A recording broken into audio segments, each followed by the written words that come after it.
Olá, no ar mais um clipping eletrônico. A Prefeitura de São Paulo quer fazer mudanças na lei de zoneamento que foi revisada pela última vez há menos de 2 anos.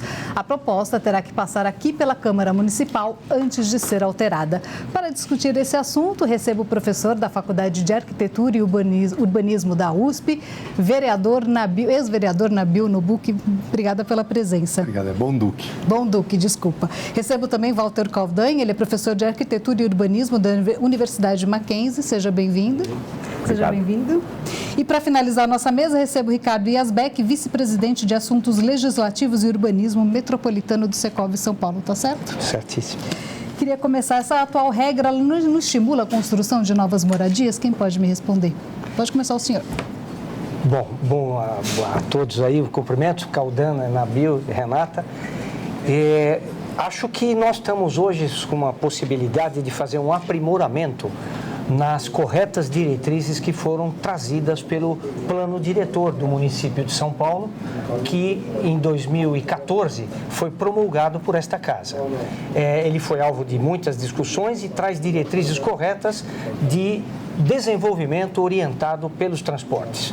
Daí os eixos de estruturação urbana, onde se tem mais incentivos para o adensamento, e o restante da cidade com menor coeficientes de aproveitamento. Depois, em 2016, a lei de zoneamento veio complementar o plano diretor, já até o alterou em alguns pontos, e nós temos proposto, já há alguns tempos, desde a época do prefeito Fernando Haddad, alguns ajustes, algumas calibragens que possam fazer cada vez mais funcionar a atual legislação, tanto o plano diretor como a lei de zoneamento. Deixa eu só chamar a participação do público. Você pode enviar uma pergunta pelo telefone 3396-4944 ou em nossa transmissão ao vivo no Facebook. O senhor fez o plano, o PDE, né? O senhor acha que esse plano diretor pode alterar alguma coisa do PDE? Olha, eu fui relator, né, do PDE, do plano diretor de 2014, né, eu concordo, né, com o Ricardo, acho que dá as diretrizes corretas para a cidade. Agora, o que eu acho é que nós deveríamos, claro que pode ter ajustes, a lei de zoneamento podem ser feitas, mas eu sou favorável a que a gente identifique primeiro claramente quais são os pontos que devem ser debatidos por temas e que, em vez de nós termos uma lei geral de revisão, nós trabalhemos numa complementação ou numa regulamentação de temas específicos. Vou dar um exemplo, questão de retrofit. Acho que é importante ter para o telespectador, a retrofit é vamos dizer assim, a recuperação de edifícios antigos, né? Muitos edifícios no centro da cidade requerem reformas para poderem ser reutilizados. E isso vai ser crescente na cidade, porque o nosso parque edificado já é bastante antigo, tem muita edificação com já mais de 50 anos. Então, eu acho que nós deveríamos fazer, por exemplo, uma lei específica de regulamentação do retrofit, trazendo para as questões específicas que vão ser regulamentadas. É necessário fazer uma regulamentação que o Planetor já propõe, né, em relação a edifícios sustentáveis, certo? Então, vamos discutir e fazer uma lei específica de regulamentação de edificações sustentáveis. É necessário fazer alguns acertos efetivamente de aplicação da lei de zoneamento. Então, vamos fazer uma lei específica para acertos, pequenos ajustes, quer dizer, que não é mudança de princípios, mas é correções que permitam a aplicação da legislação. Mas eu sou contra uma revisão global 2 anos depois do zoneamento e 4 anos depois, menos de 4 anos, 3 anos e meio depois da lei. Porque isso, inclusive, quer dizer, além dos problemas que esse projeto tem, que depois a gente pode discutir com detalhe, abre, né, o caminho para ver uma mudança geral. Isso traz insegurança, inclusive o próprio mercado, vamos falar bem, traz insegurança, ninguém sabe o que vai acontecer, se comprou o terreno, não sabe se vai mudar, se vai poder, se não vai poder. Então, eu acho que a gente deveria definir com clareza, e aí num debate público, quais são os pontos que precisam pactuar, quais são as mudanças que são necessárias, ou quais são as regulamentações necessárias. E a partir daí, então, fazer projetos específicos com projetos de debate próprios, de maneira que a gente possa aperfeiçoar a legislação, complementar, porque uma legislação urbanística ela precisa de aperfeiçoamentos. Agora, o que eu sou contra é mudar princípios básicos do plano diretor, né? Eu acho que aí nós vamos... E aí, claro que nós vamos ter uma série de divergências em relação ao que é o princípio básico, o que não é princípio básico e como é que eles se aplicam, né? Mas eu entendo que... E nós temos uma outra legislação, porque, veja, começa tudo a ficar nessa... Assim, as pessoas já nem entendem mais. Nós temos hoje uns 10 consultas públicas. É o Arco de Urubatuba, são os 7 PIOs que estão em consulta pública, né? Nós temos tanta coisa que está sendo debatida que até se perde, enquanto, por exemplo, tem um projeto de lei da Operação Urbana Água Branca, bairro do Tamanduateí, que foi amplamente debatido, ainda estava na Câmara aqui em 2016, estava pronto já para ser votado. Não foi votado, nós já estamos em 2018, não foi votada, que abre uma oportunidade importante para a ação do mercado dentro de uma regra, né, um desdobramento. Né? Então, eu acho que nós temos aí muita coisa para ser mexida sem abrir uma caixa de Pandora, porque na verdade está se falando que é revisão do zonamento, mas na verdade ele é rever o zonamento, rever o plano diretor, certo? Muda artigos, é até difícil de compreensão para quem não é especialista, porque tem que entrar numa lei, tem que entrar na outra lei, tem que entender por que um parágrafo está mudando. Então, eu acho que é muito detalhe e que isso está trazendo uma dificuldade até para que a gente possa avançar a legislação como um todo. Professor, eu queria que o senhor explicasse para a gente o que está sendo mudado exatamente. Olha, esse talvez é o problema. A dúvida. Na verdade, está sendo mudado muita coisa. E o que surgiu, o que nasceu de uma questão bastante pontual e objetiva, que foi a seguinte: existe um mecanismo importantíssimo que se chama outorga onerosa. Esse instrumento faz com que a prefeitura consiga capturar os ganhos, parte dos ganhos que se obtém com investimentos públicos na cidade. Ou seja, a prefeitura faz infraestrutura, valoriza o lugar. Na hora que você vai construir no lugar, você ganha um pouco mais, porque o lugar já é valorizado graças ao investimento público, então dá uma rachada, faz o rachide, como se diz popularmente, e você consegue fazer com que o poder público capture um pouco desse ganho. Muito bem. A outorga onerosa tem um cálculo bastante complexo e, digamos, um cálculo otimista. Num momento de crise entre 14 e 16, a outorga onerosa ficou cara. Objetivamente, ali na ponta do lápis, ela ficou cara. Cara para o empreendedor. Cara para o empreendedor, mas quando fala cara para o empreendedor, fica caro para o consumidor final. Naturalmente, eleva o preço lá do apartamento. Muito bem. Isso era uma questão conjuntural. Nós entramos no meio da pior crise dos últimos anos. Muito que bem. Aí o que acontece? Precisamos mudar a outorga. Começou essa discussão, o mercado organizado rapidamente fez o alerta e todos nós temos que ser sensíveis a esse alerta. Muito bem. A partir daí, o que se viu, no meu ponto de vista, foi uma grande sucessão de equívocos. A partir de uma constatação correta. Qual é a grande sucessão de equívocos? Se tentou, em função de uma questão que é conjuntural e que mereceria uma rápida ação do poder público para estancar aquela emergência, se tentou fazer e se está tentando fazer uma série de mudanças estruturais e muito amplas.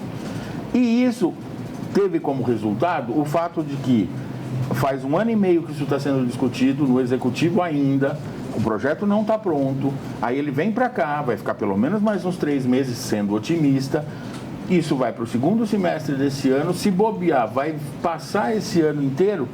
A crise já vai ter sido atenuada, se Deus quiser, já passou e não aconteceu nada. Ou seja, então veja, foi um grande equívoco. Por quê? Porque se misturou questões conjunturais, emergenciais, com questões estruturais. O paciente que tinha que ter entrado pelo pronto-socorro, entrou pela recepção. E aí não tinha vaga, teve que esperar o quarto, não sei o quê, e não vai acontecer nada. E aí a gente não pode falar de reaquecimento do setor, né? Porque isso é uma coisa que aconteceria. Não, mas veja... De reaquecimento do setor. Sim, né? o ano passado, aqui na capital, nós tivemos um aumento de 28% dos lançamentos. Enquanto que na região metropolitana nós tivemos uma redução. Ou seja, isso para dizer o seguinte, porque um dos argumentos que existe hoje é que na capital a legislação dificultou o mercado. Mas, na verdade, o que está acontecendo é o contrário. O mercado em São Paulo está reagindo bem, eu acho. Inclusive, reagindo bem em lugares onde deve existir. Pega, por exemplo, vamos pegar a Avenida Rebouças. a quantidade de lançamentos que nós temos hoje na Mira Remoças, a quantidade de lançamentos que nós temos no centro, são objetivos do plano diretor. O plano diretor busca aumentar a população moradora no centro, aumentar a população moradora e atividades econômicas nos eixos de transporte coletivo, e isso está acontecendo. Então, eu acho que nós estamos conseguindo alguns resultados que têm a ver com os objetivos do plano diretor. A questão do outorga, se é mais caro, menos caro, é uma discussão que teria que ser feita em cima do lápis, etc. Se está cara, se não está cara, quem absorve, se isso transfere para o proprietário do terreno, para o empreendedor, para o promotor ou para o consumidor final. É uma discussão teórica e uma discussão prática, mas a verdade é a seguinte: nos corredores, nos eixos, hoje é a possibilidade de fazer empreendimentos de qualidade, né, qualidade urbanística, de resultado econômico importante, de demanda e de bom serviço para a cidade e para o consumidor é positivo. Então, eu vejo que nós acertamos em muita coisa. Agora, como eu falei, tem alguns problemas, algumas coisas que podem ser mexidas, mas elas têm que ser delimitadas. Eu acho que o problema que o Caldana levanta é o seguinte, quer dizer, vamos delimitar um problema e enfrentá-lo. Na hora que a gente quer mexer em tudo, né, já fica confuso até por que quer mexer em tudo. Por exemplo, tem uma coisa que está mexendo nessa lei que contraria o interesse do mercado. Embora a lei, eu acho, ela favorece o mercado, ela foi feita muito em diálogo com o mercado e sem diálogo com os outros, o projeto, né? Muito diálogo, sim. Muito diálogo com o mercado e nenhum diálogo com os outros. Né, por exemplo, modéstia à parte, esse projeto agora, né? O que está em consulta pública? Esse que está em consulta. Ele beneficiou. Agora tem uma disposição lá que até eu queria perguntar aqui para o Ricardo se foi o Secov que propôs, se quem que propôs. Por exemplo, ele retira de imóveis ociosos, subutilizados, os estacionamentos que existiam até 2014. Isso prejudica o mercado. Não. Isso prejudica o mercado que está na lei, está nessa minuta. É no artigo, se não me engano, 52, alguma coisa assim. Ou seja, qual é o objetivo de definir o imóvel que não cumpre a social, não cumpre a função social? Não, pelo contrário, tem que ser notificado para o proprietário colocar a venda para baixar o preço do terreno, que eu acho que é onde nós temos que atuar. Nós temos que atuar para baixar o preço dos terrenos, certo? Para o mercado produzir e para o consumidor poder comprar, certo? Agora, está lá no meio da lei um negócio desse, não sei quem que pôs. Nabil, você falou uma coisa com relação à insegurança. Você sente que o mercado está inseguro em relação a essas mudanças? Sim, nós estamos... A sensação que nós temos, de novo, nós debatemos muito com a gestão anterior, num momento em que o mercado, em 2012, 2013, quando foram lançadas as bases das discussões do plano diretor, o mercado estava, o Brasil como um todo, estava em pleno desenvolvimento. E isso tudo motivou as alterações e as sugestões que foram feitas na época no plano diretor. Aí o Brasil todo entrou numa recessão brutal e o setor imobiliário também. Depois veio a lei do zoneamento em 2016. Essa legislação trouxe algumas mudanças que não continham na proposta original do plano diretor enviada pelo Executivo. O Executivo, ao enviar à Câmara, na Câmara houve uma outra discussão, como sempre é salutar, e alguns dispositivos no PDE e depois na lei de zoneamento trouxeram preocupação para todos nós. Por exemplo, acertadamente, o desenvolvimento orientado ao transporte nos eixos de estruturação urbana são somente 3% da superfície da cidade. Os eixos previstos, mais uns 2 e poucos por cento. Ou seja, em 5% do território está se criando incentivos para salutar usos mistos, ou seja, residencial, comercial, lojas, para que a gente aproxime a moradia do trabalho e o trabalho da moradia. Evitando o trânsito. O grande problema que São Paulo tinha e tem era a questão de mobilidade. Então, esse approach, esse foco de diretriz foi muito adequado. Só que, ao colocar, por exemplo, restrição de gabarito no restante da cidade, você traz um problema econômico muito grande, que reflete no consumidor final. Porque houve um aumento, sim, muito forte da outorga onerosa. Essa outorga onerosa, para o telespectador entender, é uma contrapartida que qualquer cidadão, não é só o setor, qualquer edificação, seja uma escola, seja um hotel, seja um empreendimento imobiliário, tem que pagar para sair de um coeficiente 1, a cidade toda foi colocada ao coeficiente 1, para se construir até 2 vezes a área do terreno na grande parte da cidade e até 4 nos eixos de transporte. Essa calibragem da outorga onerosa, Caldana e Nabil, é que foi excessiva para um momento em que todo o Brasil estava assim e depois ficou assim. Hoje está muito caro, reflete isso no preço dos imóveis e ao refletir, ou você não lança o empreendimento, ou não sai aquela universidade, aquele escritório, ou então você vai acabar tendo que colocar isso no preço e fica mais caro para quem? Para as famílias, para os moradores, para quem trabalha, para quem precisa de educação e tudo mais. Então, os princípios estão mantidos. Nós só estamos, na nossa sugestão, calibrando. Esse empreendimento em utilização compulsória, edificação e utilização compulsória, perfeitamente, somos totalmente a favor. E está exatamente em consulta pública desde 15 de dezembro para que todos possam sugerir. Já tiveram 5 audiências públicas, nós mesmos já mandamos todas as nossas sugestões, está no site da gestão urbana, de maneira clara, transparente. Tem uma série de pontos muito importantes para quem projeta na cidade, para os arquitetos, para o morador que vai construir uma casa, uma série de aprimoramentos para que esteja a legislação mais clara.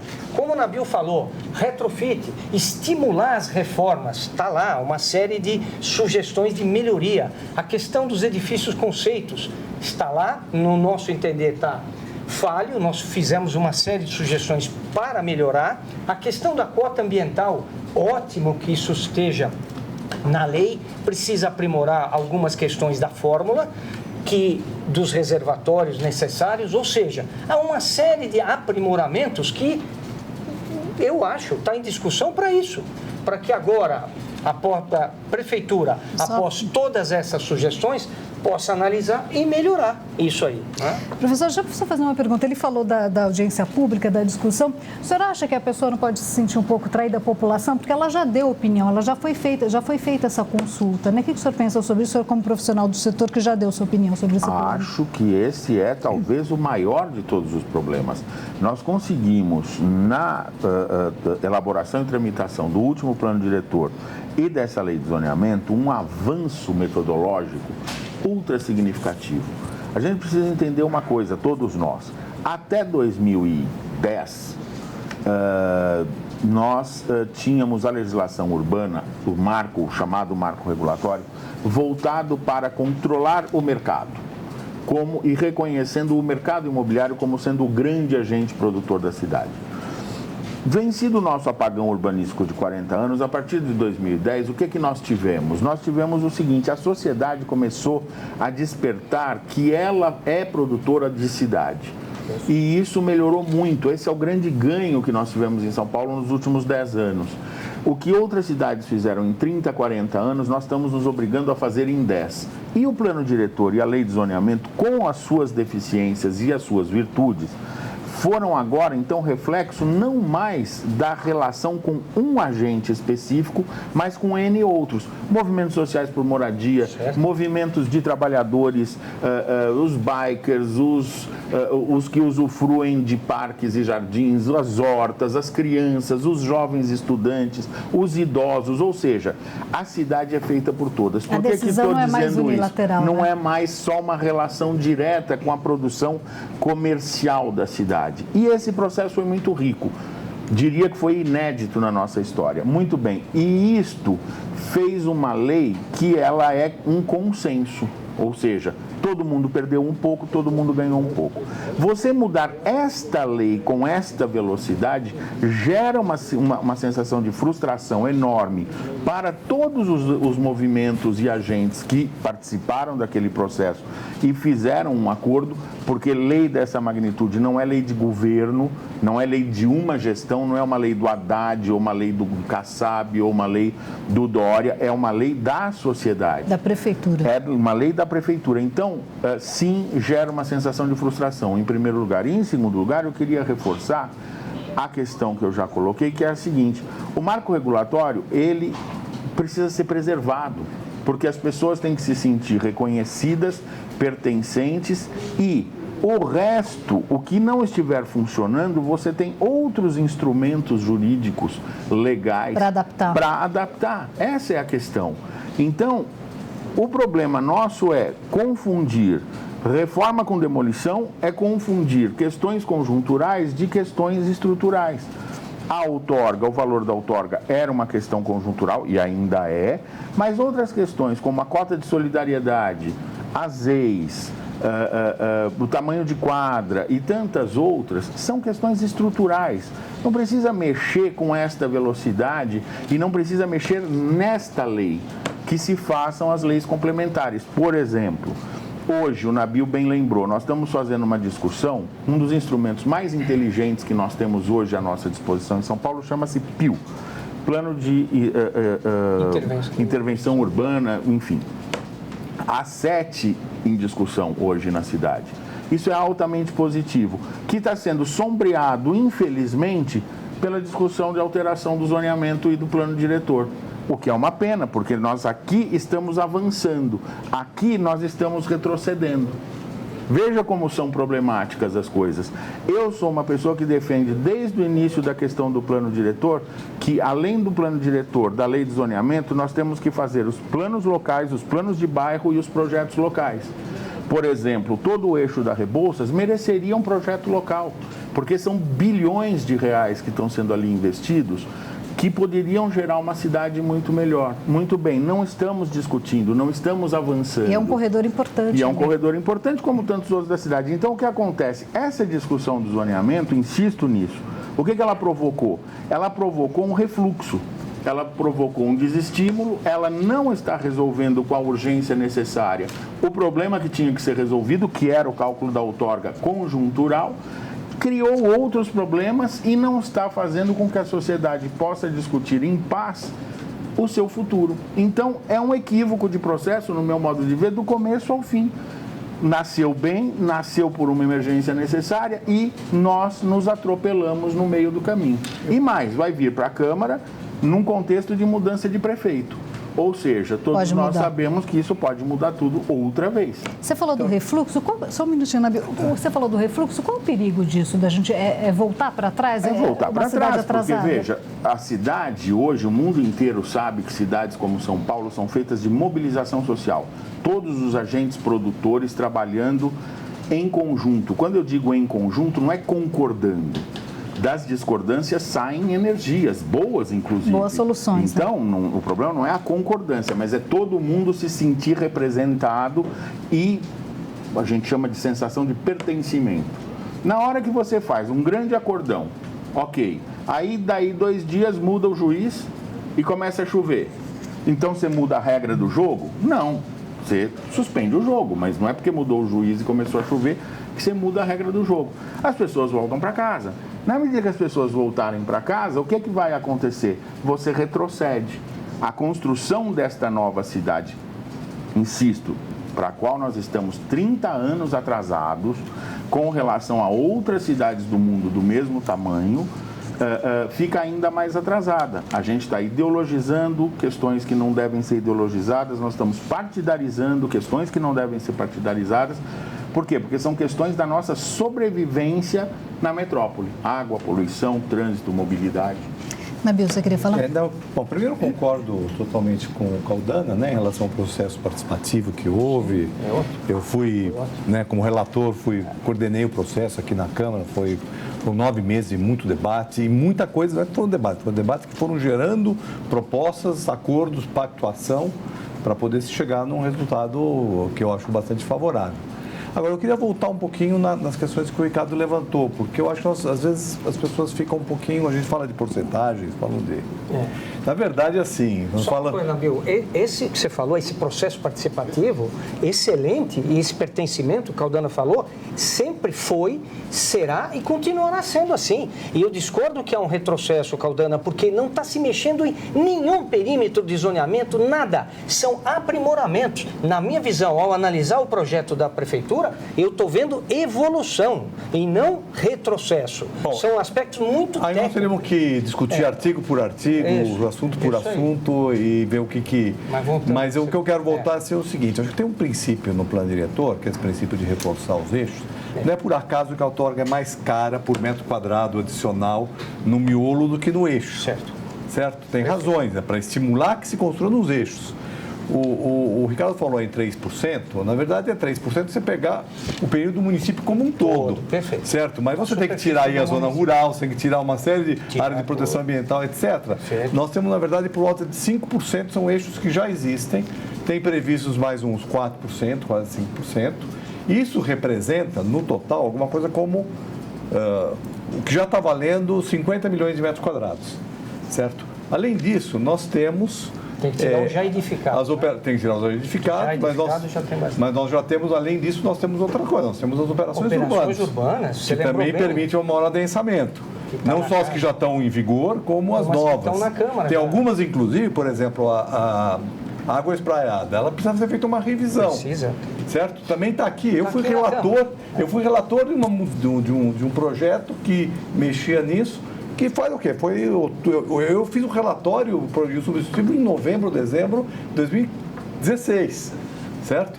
Então, nós temos muita... Então, a área onde você pode ter um adensamento maior, as operações urbanas são geralmente em áreas do sistema ferroviário. Também são áreas, antigas áreas industriais, onde tem terrenos grandes, onde tem uma boa possibilidade de construir. Então, nós temos os eixos. Agora, o miolo do quarteirão, de fato... ele é mais caro, mas ele é mais caro para desestimular que se construa ali. Porque, é claro, quer dizer, as pessoas que estão distantes do sistema de transporte coletivo vai usar o carro. E um dos objetivos do planetor é desestimular o uso do carro. Uma coisa a mais que precisa ser dita, para que a gente possa compreender aqui essa problema como um todo. A outorga, ela tem fatores de redução. Então ele fala assim, é cobrado sobre hospital, sobre escola, sobre...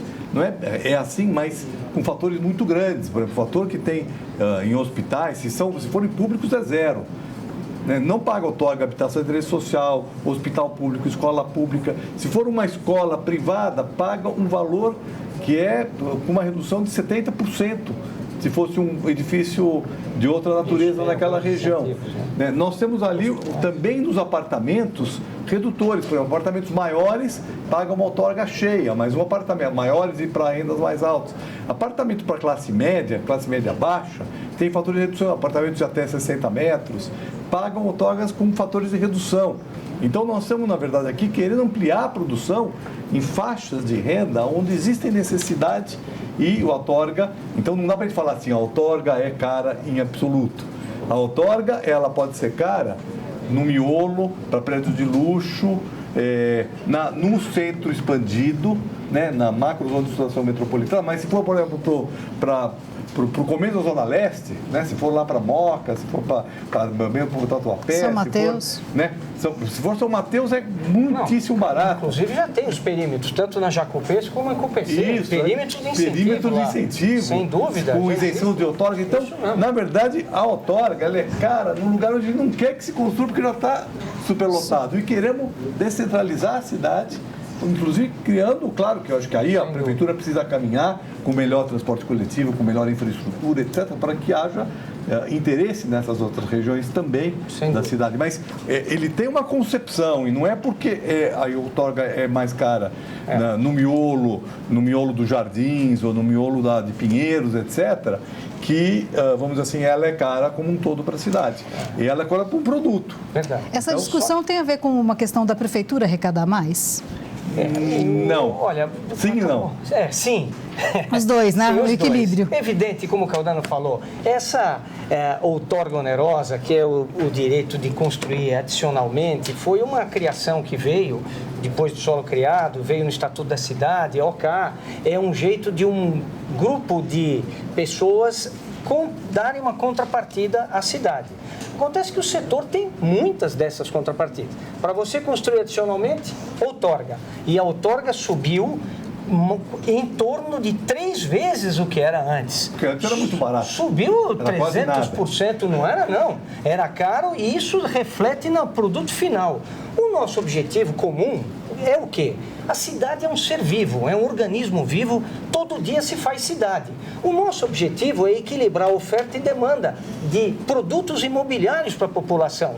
Nós queremos, o que seria ideal para todos nós é ter um produto cada vez mais barato que caiba no bolso do consumidor, em qualquer faixa de renda. É esse que seria o ideal. Por quê? As coisas estão mudando demais. Hoje os arranjos familiares são diferentes. As pessoas, de fato, na minha época eu não via a hora de fazer 18 anos para tirar carta, para ter um carro. Hoje a juventude não tem mais isso, essa vontade. Nós apoiamos muito essa história de, em vez de número mínimo de carros, para número máximo. É isso que trouxe o plano diretor, está perfeito. Mas nós estamos falando é que precisa, enquanto não vier um transporte coletivo que abrange uma extensão da cidade maior, nós não podemos estar restritos somente a 3% da cidade, ou 5% se desconsiderar a área rural, tudo ali e não poder fazer nos outros lugares. Não é que não pode, é que fica impeditivo. Lembrando, tudo que nós vimos na propositura é aprimoramento para ajustar o projeto e incentivar utilização compulsória, incentivar reformas, diminuir. O projeto está propondo 30% de desconto na outorga. Nós estamos sugerindo 50%, que ainda vai ficar muito mais alto do que era, com 50% de desconto. Tudo bem, vamos discutir essa média e ver. A prefeitura propôs 30%. E nós também precisamos lembrar que o adensamento, se fala muito que São Paulo é uma cidade adensada. Não é. São Paulo, na média, tem mais ou menos 7.300 habitantes por quilômetro quadrado. Você pergunta para as pessoas, Renata, São Paulo é adensado? É, tem muito prédio. Aonde que é mais adensado a cidade? É nos Jardins, é no Itaim? Não é. O local mais adensado de São Paulo é em Sapopemba, com um adensamento quase igual a Paris, que é de aproximadamente 19 mil habitantes por quilômetro quadrado. Nova York é 27 mil habitantes por quilômetro quadrado. É uma cidade ultra densada e funciona. Por que funciona? Tem uma malha de transporte público espetacular. Ela é estruturada, né? Então, nós somos a favor disso, de a gente paulatinamente, só que precisamos dessa transição. Nós não temos transporte coletivo ainda total do que tem e necessita São Paulo. São 75 quilômetros de metrô. Hoje, Seul começou igual São Paulo, em 1972. Hoje tem 450 quilômetros de metrô em Seul, nós temos 76 quilômetros. Vai mudar. Tem 4 linhas ou 5 em construção. Daqui a alguns anos nós vamos ter uma malha melhor. Vamos fazer isso paulatinamente. Só uma parte sobre a questão. Tua pergunta, eu acho que é importante para o telespectador. A outorga, ela tem 2 objetivos.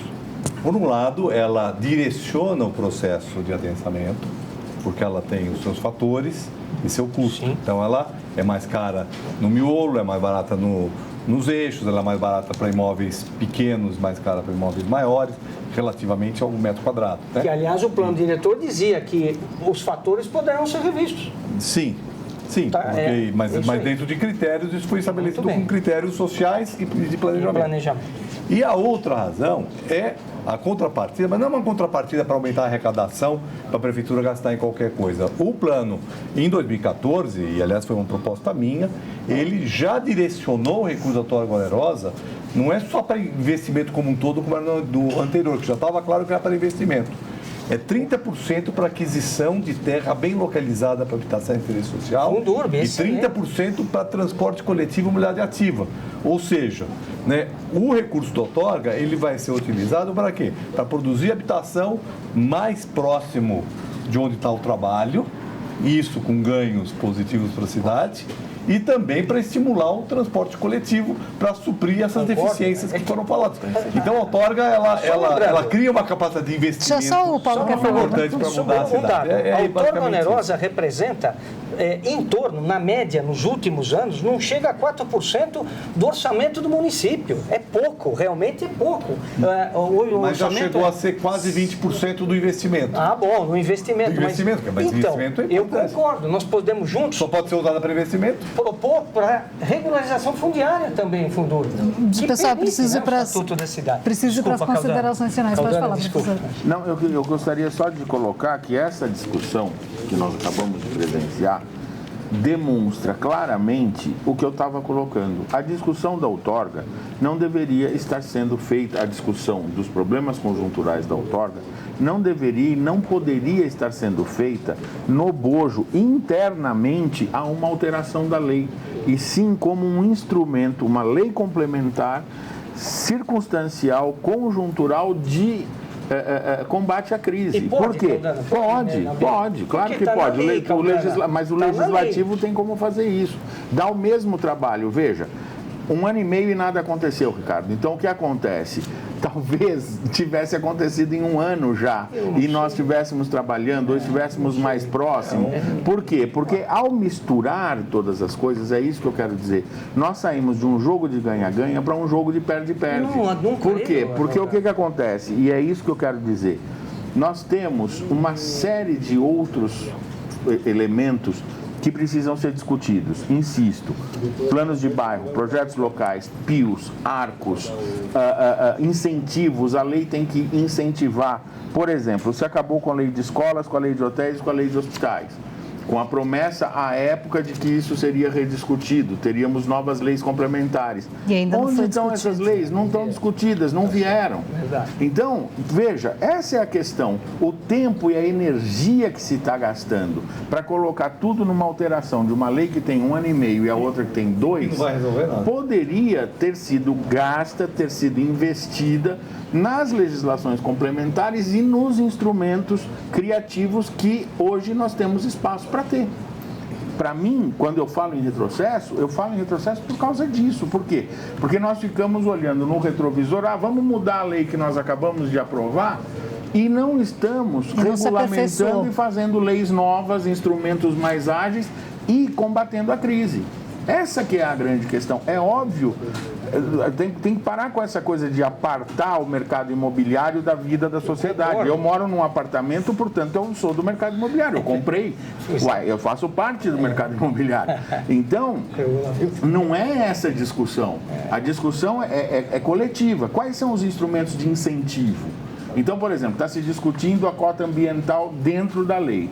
Não, nós poderíamos estar fazendo uma cesta de incentivos com cota de solidariedade, que é fazer HIS perto de onde tem emprego, cota ambiental, cota, enfim, todas as cotas possíveis e imagináveis, e assim, olha, quanto mais você cumprir, menos outorga paga, e assim sucessivamente, com leis complementares, e deixa a lei sossegadinha, quietinha lá onde ela está. Todo mundo tem que participou definir e gostou. Publicamente. Gente, eu preciso encerrar, queria agradecer, já passa rápido, né? Queria agradecer a participação de vocês, obrigada, Ricardo, Nabil, obrigada, professor. Vamos fazer outro. Vamos fazer outra, gostei da discussão. É muito curto. A gente aprende bastante, obrigada, professor. O clipe eletrônico de hoje fica por aqui, obrigada pela companhia. TV Câmara São Paulo, a política da cidade passa por aqui.